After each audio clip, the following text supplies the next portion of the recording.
পলাশীপাড়া মা শারদা রামকৃষ্ণ আশ্রম, মা সর্বমঙ্গলা মন্দির, কেদারেশ্বর মহাদেব।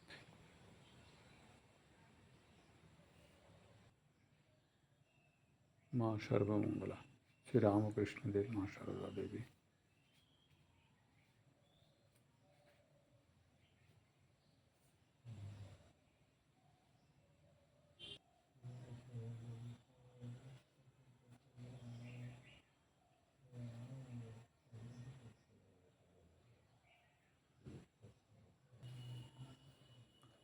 ओम स्थापकाय च धर्मस्य सर्वधर्मस्वरूपिणे अवतार वरिष्ठाय रामकृष्णाय ते नमः।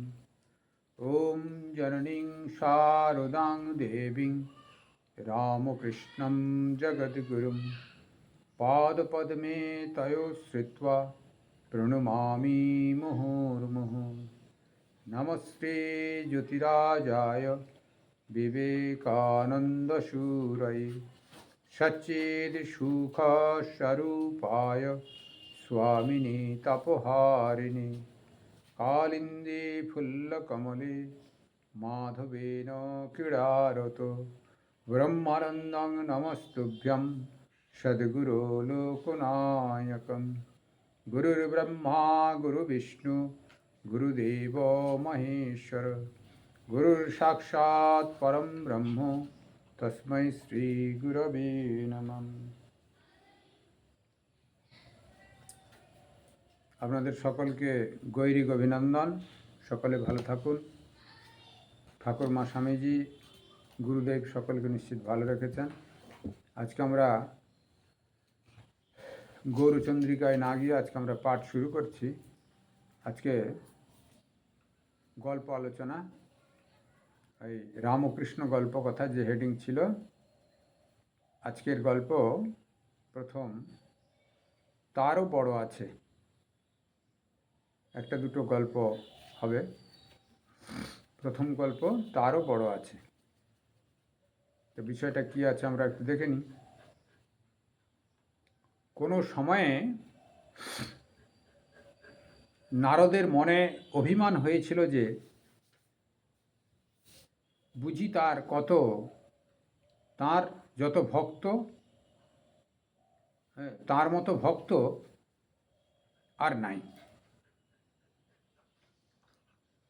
নারদের অভিমান হয়েছিল ভগবান বিষ্ণুর যে ভক্ত নারদ, তার মতো বড় ভক্ত আর নাই, এটি কথা। ঠাকুর তা জানতে পেরে, ঠাকুর এখানে ভগবান বিষ্ণু জানতে পেরে একদিন তাকে সঙ্গে করে বেরুলেন। খানিক দূরে গিয়ে নারদ এক ব্রাহ্মণকে দেখতে পেলেন। তার কোমরে একখানা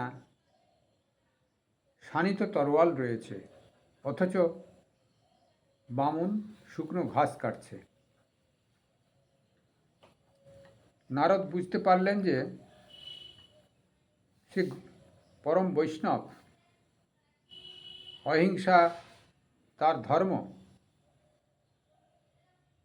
তাই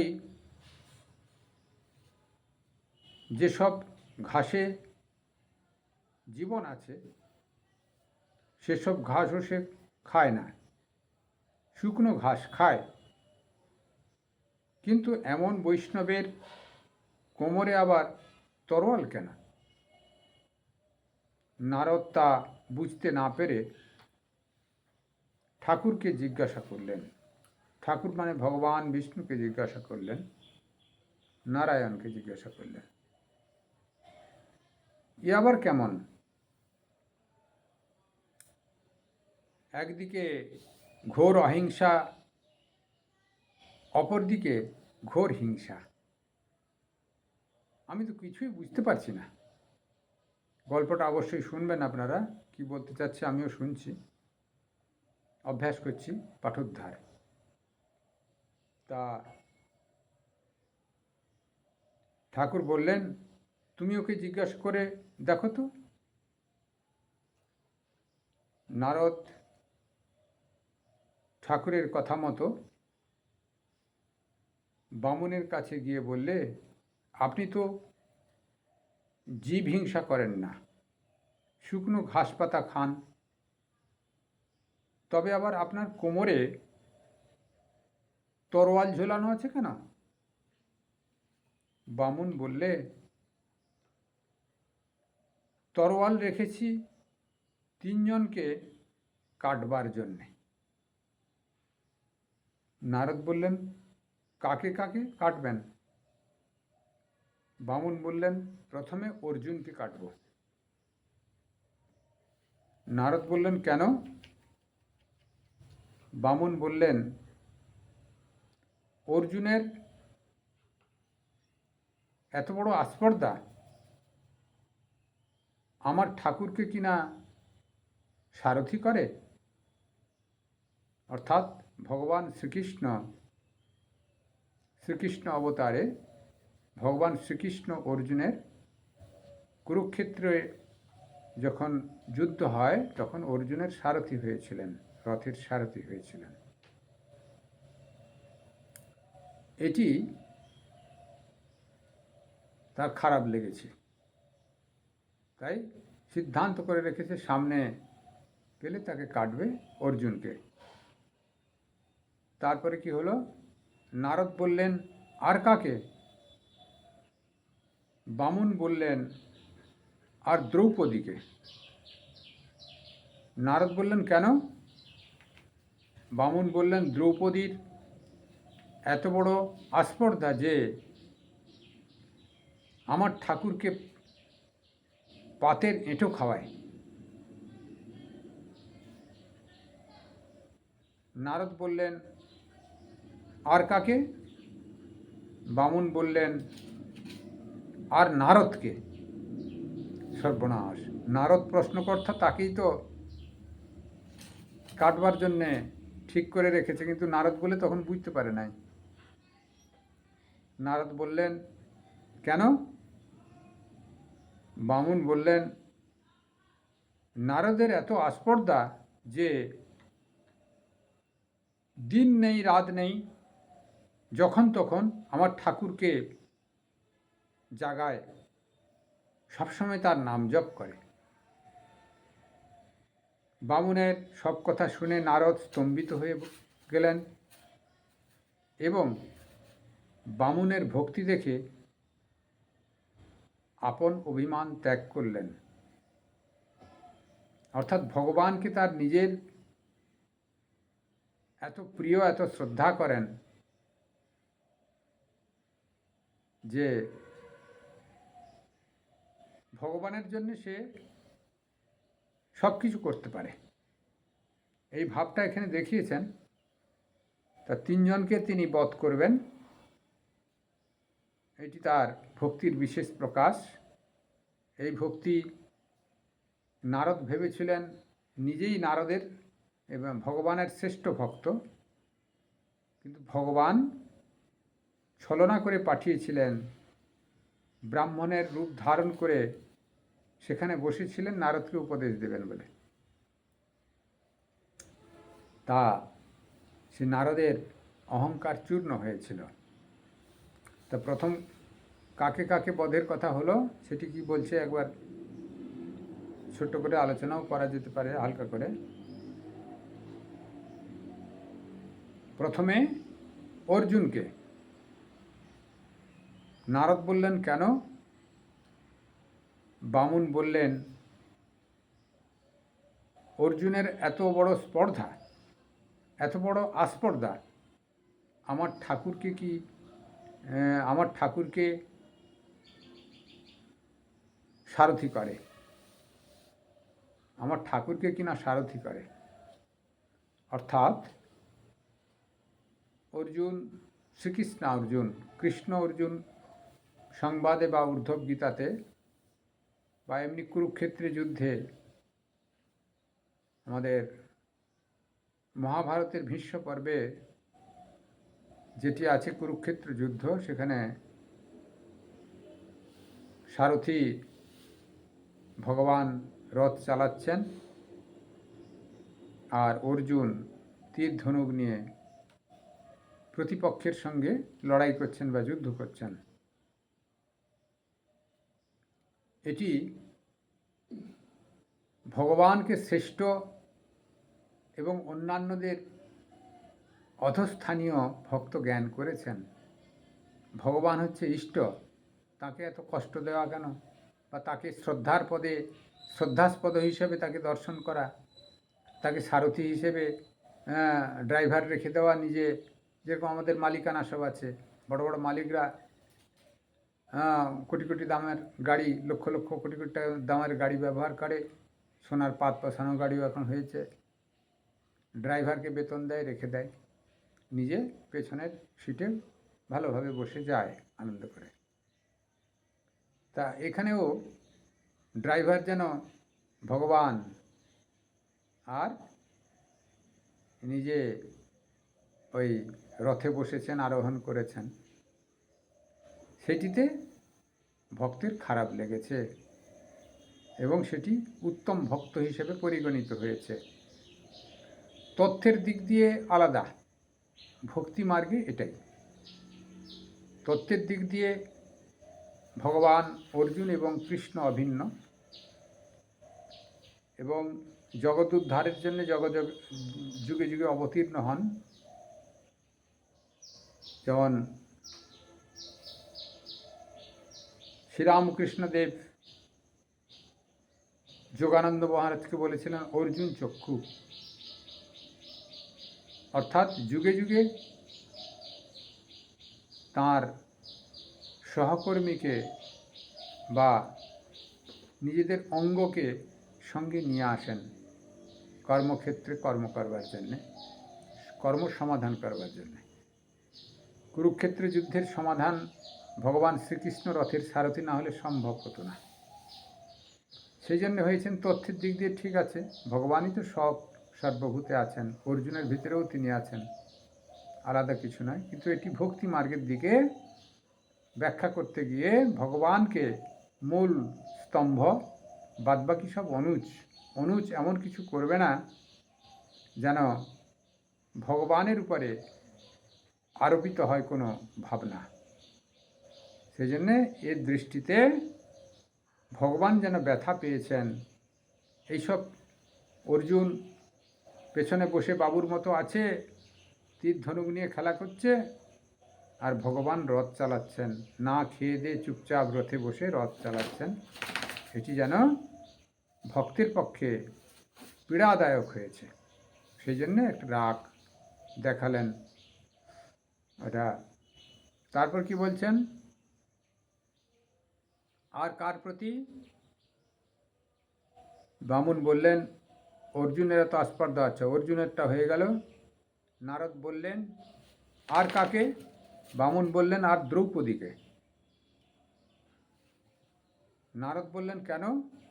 বামুন বললেন দ্রৌপদীর এত বড় আস্পর্ধা যে আমার ঠাকুরকে, অর্থাৎ ভগবান শ্রীকৃষ্ণকে, এখানে ভগবান শ্রীকৃষ্ণই দ্রৌপদীর সময়তে ভগবান শ্রীকৃষ্ণই এসেছিলেন, শ্রীকৃষ্ণ রূপ ধারণ করে এসেছিলেন ভগবান বিষ্ণু, পাতের এঁঠো খাওয়ানো, এরকম একটা ঘটনা ঘটেছিল। যখন বনবাস অতিক্রম করেছেন 14 বছরের, তারপরে তিনি অজ্ঞাতবাসে আছেন কিছুকাল, কিন্তু জানতে পেরে গেছে দুর্যোধন যে এই সময় পরীক্ষা করতে হবে এরা পাণ্ডব কিনা। যাই হোক ভাই হয়তো ডিরেক্ট আক্রমণ নিজে নিজে হানতে পারছে না,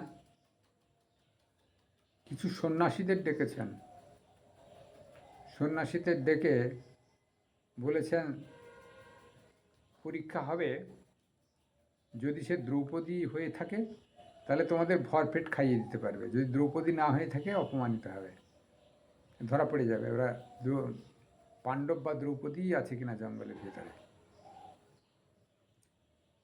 তা অসময়ে খাওয়া দাওয়া শেষ হয়ে গেছে।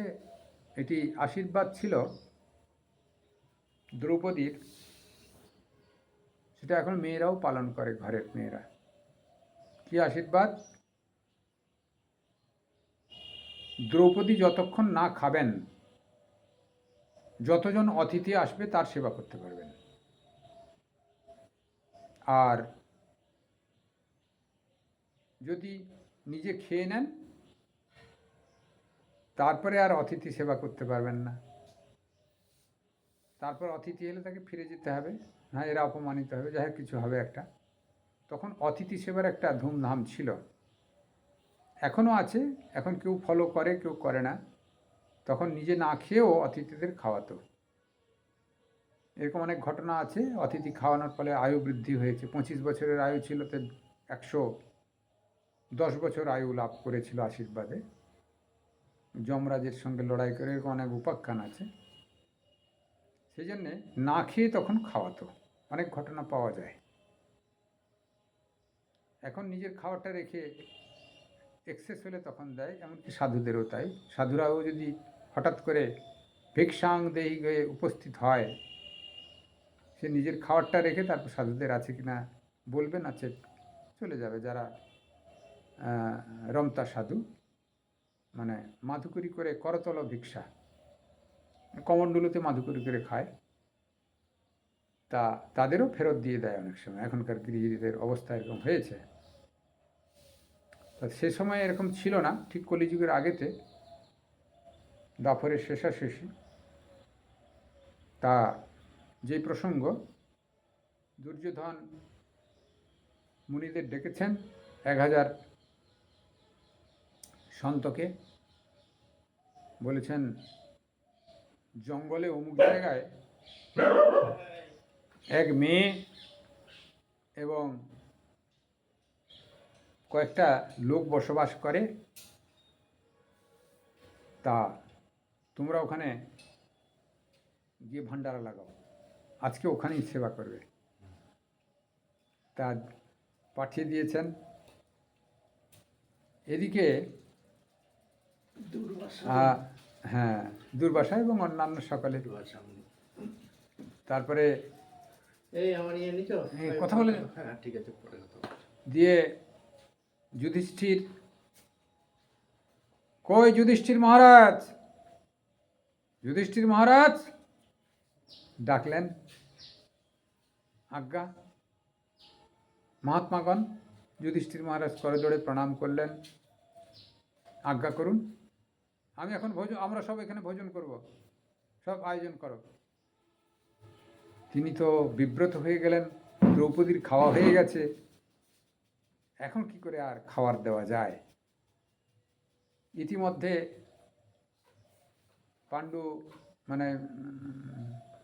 পাণ্ডুপুত্র মানে যুধিষ্ঠির, তিনি দ্রৌপদীর কাছে এলেন।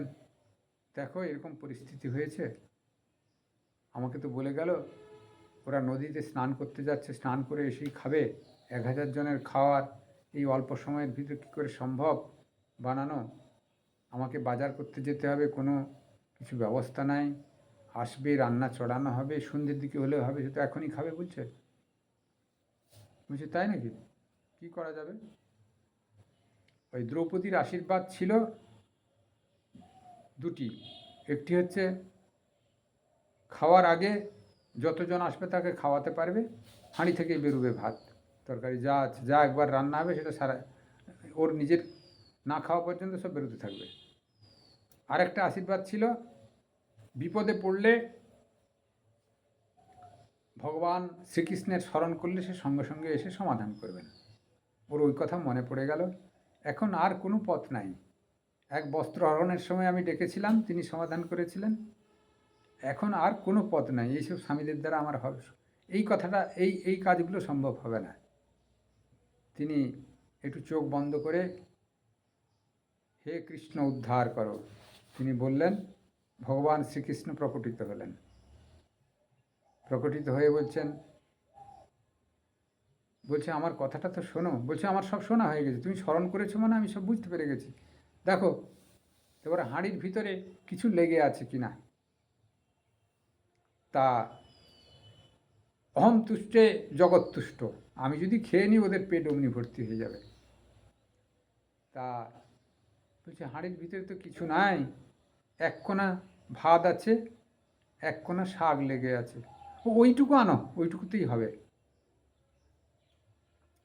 তিনি এই দ্রৌপদীর শেষটায় খেয়েছিলেন তারই এঁঠো অন্ন।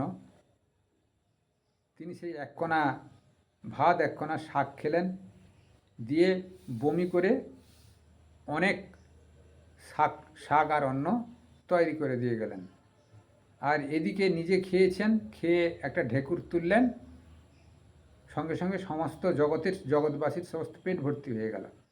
এখানে বিরাটের সঙ্গে সরাটের একটা, পরমাত্মার সঙ্গে জীবাত্মার একটা সম্মিলন এখানে ভগবান শ্রীকৃষ্ণকে উপলক্ষ করে দেখিয়েছেন শাস্ত্র, যে ভগবান শ্রীকৃষ্ণই স্বয়ং ভগবান ছিলেন, বা অবতার পুরুষ যে স্বয়ং বিষ্ণুরই অবতার হয়ে আসেন, তিনি যা করেন ভক্তদের ভিতরে সেটা প্রভাব পড়ে। ভগবান শ্রীকৃষ্ণ খেয়ে একটা ঢেকুর তুললেন, সঙ্গে সঙ্গে সমস্ত ঋষিরা যারা এসছিলেন ঠকাবার জন্য, দ্রৌপদীকে ঠকাবার জন্যে, তাদের পেট ভর্তি হয়ে গেছে। তারা তো নদীতে স্নান করে আর উঠতে পারছে না, এত পেট ভর্তি হয়ে গেছে। আর অপরদিকে একটি ঘটনা বলবো, ঠাকুরের ঘটনা এই প্রসঙ্গক্রমে। তো ঘটনাটা বলে নি এটা। তিনি সেখানে গেলেন, মানে এখানে খাবার রেডি করে দিয়ে ভগবান শ্রীকৃষ্ণ ফেরত চলে গেছেন। যুধিষ্ঠির তাদের ডাকতে গেছেন, নদীতে স্নান করা হয়েছে কিনা, আপনাদের খাবার রেডি আছে, হাত জোড় করে বলছেন চলুন আপনারা। বলছে আমরা আর খাবো না, আমাদের পেট ভর্তি হয়ে গেছে, আমরা একটু বিশ্রাম করছি গাছতলাতে, দিয়ে ফেরত চলে যাব। বলছে আপনারা বললেন সমস্ত আয়োজন করা হলো। বলছে না, স্নান করতে এসে আমাদের সব পেট ভর্তি হয়ে গেছে, কে বিরাট শরীর রূপে আমাদের ভিতরে ঢুকে গেছে। অর্থাৎ আত্মতুষ্টে জগৎ তুষ্ট। ভগবান যদি অন্ন গ্রহণ করেন, সমস্ত জীবের সেখানে পেট ভর্তি হয়ে যায়। এরকম ভগবান শ্রীরামকৃষ্ণদেবের একটি ঘটনা ছিল। ভগবান শ্রীরামকৃষ্ণ কোথায় একটা যাচ্ছিলেন নৌকা বিহার করে, তা সে উনার সাঙ্গপাঙ্গ ছিল এবং মেয়েদের মানে মেয়েরাও ছিল, দু একজন ছেলে ভক্তরাও ছিল। অনেকটা জার্নি, আর ঠাকুর একটু সময়ে খেতেন। সাধন ভোজনের সময় তো খাওয়া দাওয়া ঠিক ছিল না ঠিকই, সাধন ভোজন ওভারকাম হওয়ার পরে যখন লোক সংগ্রহ হচ্ছে, তখন ঠাকুরকে সময়ে সময়ে খাওয়াতেন সবাই মিলে। সেই জন্য ঠাকুরের অভ্যাসও হয়ে গেছিলো সময়ে সময়ে খাওয়া। যাই হোক, সময় একটু খাওয়া, তা সময় অতিবাহিত হচ্ছে, খাওয়ার ব্যবস্থা নাই, নৌকা চলছে, আর থাকতে পারছি না রে, আর থাকতে পারছি না। কার কাছে পয়সা আছে? তা গোপাল মায়ের কাছে না লক্ষ্মী দিদির কাছে, যাই হোক কার কাছে হবে, আমি নামটা ভুলে যাচ্ছি, মনে হয় লক্ষ্মী দিদির কাছে হবে। 1 পয়সা ছিল, আঁচলে বাঁধা ছিল। তখনকার দিনে আঁচলে সব বেঁধে রাখতো মেয়েরা, এখনও কেউ কেউ বাঁধে, জলে ভিজেও যায়, টাকা নষ্ট হয়ে যায়, স্বামীকে লুকাবার জন্য আঁচলে বেঁধে রাখে। তা এখন অবশ্যই কমে গেছে, লক্ষ্মী ভাণ্ডার পেয়ে গেছে, আর স্বামীর চুরি করতে হয় না। তা যাই হোক, তখন এরকম করে 1 পয়সা বাঁধা ছিল। তা কার কাছে পয়সা আছে গো? লক্ষ্মীজি বললেন যে আমার কাছে 1 পয়সা আছে। যাও যাও যাও যাও, নৌকা থামাও, নৌকা থামাও, 1 পয়সার কিছু একটা আনো, আমি আর থাকতে পারছি না। 1 পয়সার ঝালমুড়ি টুড়ি যা আনলেন, আর সবাই ভাবছে যে ঠাকুরকে হাতে দেবো, ঠাকুর প্রসাদী করে সবাইকে 2টি 2টি করে দেবে। ও মা, ঠাকুর যা পেলেন হুপাহুপু করে সব খেয়ে ফেলেছেন খিদের জ্বালায়। দিয়ে বললেন একটু জল খাওয়াও, একটু জল খাওয়াও। আর সবাই তাক করে দেখছে, আমাদের কিছু দিল না, আমাদেরও তো খিদে পেয়েছে, ঠাকুরের যেরকম খিদে পেয়েছে আমারও তো খিদে পেয়েছে, আমাকে কিচ্ছু দিল না। 1 পয়সা লোকের কাছ থেকে চেয়ে নিল, আর মুড়িটা কেনা হলো, সে নিজেটাই সব খেয়ে নিল। যার কাছে পয়সা ছিল তাকেও তো দুটি দেবে, তা নাকি? আর জলটা চেয়ে খেয়ে নিলেন, দিয়ে একটা ঢেকুরি তুললেন, সবার পেট ভর্তি হয়ে গেল। তা বলে, কি সবার পেট ভর্তি হয়েছে তো? সত্যি সত্যি সবার পেট ভর্তি হয়ে গেছে। অর্থাৎ এই বিরাটের সঙ্গে সরাটের একটা যে সংযোগ, অর্থাৎ ব্যাপ্ত, যিনি সর্বত্র ব্যাপ্ত আছেন, তার যদি ক্ষুণ্ণিবৃত্তি হয়ে যায়, তার অধস্থানীয়, তার আন্ডারে যত জীব আছে তারও ক্ষুণ্ণিবৃত্তি হয়ে যাবে। এটি হচ্ছে তথ্যমূলক বা ভাবের কথা, কিন্তু প্রত্যক্ষও ঘটেছে। ভগবান শ্রীকৃষ্ণের সময় দ্রৌপদীর কাছে যেরকম ঘটেছে, এবং বর্তমান যুগে শ্রীরামকৃষ্ণের বেলায়ও অনেকগুলো ঘটনা ঘটেছে, তার ভিতরে এটি একটা দৃষ্টান্ত বললাম। তা এইভাবে বামুনের রাগ হচ্ছে, সেই পূর্বের গল্পে ফেলে আসি। বামুনের রাগ কি? দ্রৌপদীর উপর তিনি ভগবান শ্রীকৃষ্ণকে এঁঠো খাইয়েছিলেন। এঁঠোটা কীরকম? এইভাবেতে এঁঠো খাওয়ানো হয়েছিল। দ্রৌপদীর খাওয়া শেষ হয়েছে মানে থালা বাসন গুছিয়ে রেখে দেওয়া হয়েছে, সব এঁঠো 36 এঁঠো হয়ে গেছে। তা সেই এঁঠো ভগবান গ্রহণ করেছিলেন এবং সবার উদর পূরণ করেছিলেন। তাই তার রাগ যে দ্রৌপদী ভগবানকে এঁঠো খাইয়েছেন, তার ঠাকুরকে এঁঠো খাইয়েছেন, বামুনের এই রাগ। এরকম আরেকটি ঘটনা রামচন্দ্রের সময়ও হয়েছে। শবরী বলে একজন ছিলেন, দক্ষিণ ভারতীয় তপস্বিনী, ঋষিপত্নী ছিলেন, ঋষি শিষ্যা ছিলেন। তিনি ব্যাচেলার, ঠিক আছে, ঋষির শিষ্যা ছিলেন। তা তপস্বী ছিলেন। হঠাৎ ঋষি মারা যান, যিনি শিষ্যা, তিনি বললেন, তুমি চলে যাচ্ছ, আমি একা কী করে থাকবো, আমিও শরীর ত্যাগ করে দেব। বলছেন, না, তোমার শরীর ত্যাগ করা হবে না, তুমি এই আশ্রমের কুঠিয়ায় থাকবে, আমি গণ্ডি কেটে দিয়ে যাচ্ছি, এর ভিতরে কোনো জন্তু জানোয়ার প্রবেশ করবে না। দিনের বেলায় তুমি ফল সংগ্রহ করবে, জল সংগ্রহ করবে, রাত্রিতে কোথায় বেরোবে না। রামচন্দ্র আসবেন এই রাস্তা দিয়ে, রামচন্দ্রের আবির্ভাব হবে, জন্মগ্রহণ করবেন, এবং এই রাস্তা দিয়ে আসবেন সীতা উদ্ধারের জন্যে। আমি দিব্য দৃষ্টিতে দেখছি রাম জন্ম নেবে এবং সীতা উদ্ধারের জন্যে এই রাস্তায় আসবেন, তুমি তার পথ বলে দেবে। তা সেই রামচন্দ্র এলে তার স্পর্শে তোমার মুক্তি হবে, তোমার শরীর যাবে, ততদিন তোমাকে এখানে থাকতে হবে। তা তাহলে রামচন্দ্র আসবেন, তাকে মুক্তি দেবেন, এই যে গুরুদেব বলে দিয়ে গেছেন। কবে আসবেন, কি করবেন, কি খেতে দিবেন? গৃহস্থ লোকের পয়সা থাকে, নানা রকম কিনে টিনে ব্যবস্থা করে। সন্ন্যাসিনী তপস্বিনী জঙ্গলে থাকেন, কি আর খাওয়াবেন? ফলই খাওয়াবেন। পা ধোয়ার জল বড় জোর দেবেন, নদীর জল তুলে নিয়ে আসবেন। তা তিনি শ্রেষ্ঠ ফল খাওয়াবেন। জঙ্গলে যান, উনি বের খেতে ভালোবাসতেন, মানে ওই শবরী মেলা হয়, এই নিয়ে গোলমাল হয়েছিল, মেয়েদের প্রবেশ করতে দেবে না, এই নিয়ে নানা রকম কোর্ট কাচারি হয়েছিল সাউথে। শবরী মেলা, সেই শবরীর নামেতে মেলা। সেই শবরী বের খেতে ভালোবাসতেন, আর সে বের জঙ্গলে গিয়ে বের তুলতেন, আর প্রত্যেকটা বেরকে চাখতেন, কোনটা মিষ্টি কোনটা টক। তা যেটি মিষ্টি অর্ধেক চেখে একটা থলির ভিতরে রাখতেন। এই করতে করতে, যাই হোক, এটা গল্পের কাহিনী। তা অনেক জমা হয়ে গেছিল ফল, বের ফল। এখনকার ফল তো পচে যাওয়ার কথা, সেই অর্থে আমরা আসছি না, ভাবে ভক্তির কথায় আসছি, যে তিনি এঁঠো করেছেন ফল, যেই ভালো ফল সেইটা ভগবানের জন্য রেখেছেন, এইটা মিষ্ট ফল, এটি ভগবানকে দেব। এখানে জাত ফাত এঁটোপেটো নাই। ভগবান হচ্ছে ভালোবাসার বস্তু। আমার যেটা খেয়ে ভালো লেগেছে সেটা আমি দেব। অর্থাৎ অতি গভীরের কথা।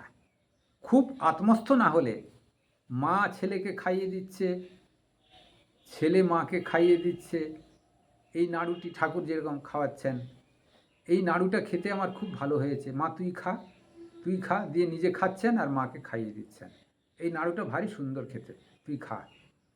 নিজে মালা মায়ের গলায় পরাবেন কি নিজে পরে নিচ্ছেন, মা বলছে তুই পর, তুই পরলে আমারই পরা হবে। এই যে সম্পর্ক একটা তৈরি হয়ে গেছে, ওই সম্পর্কটা ওই শবরীর চন্দ্রে রামচন্দ্রকে না দেখেও সেই সম্পর্ক তৈরি হয়ে গেছিল। ভগবানের সঙ্গে ভক্তের যে মিলন, সেই রামচন্দ্রের সঙ্গে যখন দেখা হলো, রামচন্দ্রকে ফুল ছড়িয়ে রাখতেন রাস্তায়, এতটা ফুল জমা হয়ে গেছিল রাস্তাতে, স্পঞ্জের মতো গদি, তার উপর দিয়ে রামচন্দ্র আর লক্ষ্মণ হেঁটে হেঁটে আসছেন। সীতাদেবীকে তো নিয়ে চলে গেছেন এতে রাবণ, এবার তার পদ বলে দেবেন উনি, তা সে পদ বলে দিবেন। তারপর ওনার সঙ্গে দেখা হলো, এই এঁঠো ফল খেলেন, রামচন্দ্র স্পর্শ মাত্রে তিনি মুক্তি হয়ে গেলেন এবং শরীরও ত্যাগ করলেন। সেই শরীর শবদাহ করলেন রামচন্দ্র নিজে। তারপর সেখান থেকে পথের সন্ধান নিয়ে তারপর সীতা অন্বেষণে আবার গেলেন। যাই হোক, এই যে সম্পর্ক, ভক্ত ভগবানের সম্পর্ক, এটি অভিন্ন সম্পর্ক, কোনো ভিন্নতা নাই। ভক্ত ভগবান এক। দ্রৌপদীর সঙ্গে ভগবান শ্রীকৃষ্ণের সেই জন্য কৃষ্ণা বলতেন।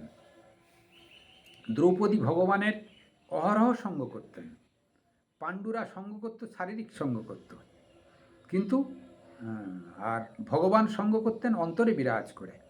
এটা হচ্ছে ভক্ত ভগবানের সম্পর্ক, অন্তরে বিরাজ। গুরুদেবের শিষ্যের জপের ভিতর দিয়ে সম্পর্ক হয়, জন্ম জন্মান্তরের সম্পর্ক। সদ্গুরু যদি হয়, ওই একটু মন্ত্রের ভিতর দিয়ে তার ব্রহ্মলাভ হয়ে যাবে, যদি সে সাধন ভজন করতে পারে। সারদা মা বলে গেছেন। তা একটু সর্ষে থেকে ছোট দানা বীজ, তাই মহিরু আকার ধারণ করে বটবৃক্ষ হয়। সেরকম মন্ত্রের এত শক্তি, ভগবানের ভক্তের এত ক্ষমতা অভিন্ন করে দেয়, একাত্ম অনুভব করে দেয়। তা কিন্তু সাধারণ ভক্ত হিসাবে তা যিনি ভগবানকে ভালোবাসেন, তার আরও গভীরতা এখানে দেখাচ্ছেন ব্রাহ্মণের এই গল্পের ভিতর দিয়ে। আরেকটা কি হলো, দ্রৌপদীকে তিনি তরোয়াল দিয়ে কাটবেন, আরেকটা নারদকে কাটবেন। আর নারদ তো সেখানেই সামনে দাঁড়িয়ে আছেন। নারদ যে সেখানে দাঁড়িয়ে আছেন, নারদ নিজেই তাকে পরিচয় দিচ্ছেন না। পরিচয় দিলে হয়তো হিতকে বিপরীত হতেও পারত। তা সেখানে নারদ এত জ্বালাতন করে, ভগবানের নাম করে এত বেশি, ভগবানকে বিশ্রাম করতে দেয় না। সেই জন্যে নারদের উপরে তার ক্ষোভ আছে ব্রাহ্মণের। অর্থাৎ দেখুন, তথ্যের দিক দিয়ে নয়, এটা ভক্তের ভগবানের যে একটা সম্পর্ক, সেই দিক দিয়ে ব্রাহ্মণটা বলছেন। এটা এইভাবে মেনে নিতে হবে যে যিনি ভালোবাসার বস্তু হন, তাকে ভক্ত এত বেশি ভালোবাসেন। যেরকম মা ছেলেকে ভালোবাসেন, ভালো জিনিসটা হলে ছেলের জন্য রেখে দেন। এবার কাউকে না দিয়ে হয়তো যাকে, যেরকম নরেন্দ্রনাথের জন্য ঠাকুর রেখে দিতেন নাড়ুটা, ছানাটা, অমুকটা, অন্য ভক্তকে না দিয়ে লুকিয়ে রেখে দিতেন, নরেন খাবে, আসুক গা, ওর জন্য তুলে রেখে দাও। অর্থাৎ দেখুন, সন্ন্যাসীর ডান হাত বাম হাত কিছু নাই, কিন্তু আধ্যাত্মিক জগতে হলেও তার কোয়ালিটি আছে। আধ্যাত্মিক জগতে সবচেয়ে বেশি জগতের কল্যাণ সাধন করবে। এসছেন সাধারণ, আমার সান্নিধ্য লাভ করে খানিকক্ষণ সাযুজ্য দিয়ে চলে যাবেন, নানা রকম ক্যাটাগরি, তার ভিতরে একটু কম বেশি থাকে, এটা ঠিক মানতেও হবে, সব জায়গায় দেখা যায়। তা সেখানে ভগবানের প্রতি যে ভালোবাসার একটা ভাব, সেখানে নারদ দেখলেন, আমি ভগবানের বিখ্যাত নিজেকে ভেবেছিলাম, তা আমার থেকে তো তাহলে বিখ্যাত আছে। দিয়ে নারদ সেখানে নিজের দুর্বুদ্ধিতা বুঝতে পারলেন, দিয়ে ভগবানের কাছে বললেন, দিয়ে সারেন্ডার হলেন। হ্যাঁ, তোমার ভক্ত আমার থেকেও আছে জগতে। তাহলে তারও বাড়া, অর্থাৎ নারদেরও বাড়া ভক্ত এই জগতে আছে। এই গল্প হলো। কটা বাজলো? 35 মিনিট হয়ে গেছে। আজকে একটি গল্পে সমাপ্ত থাকুক।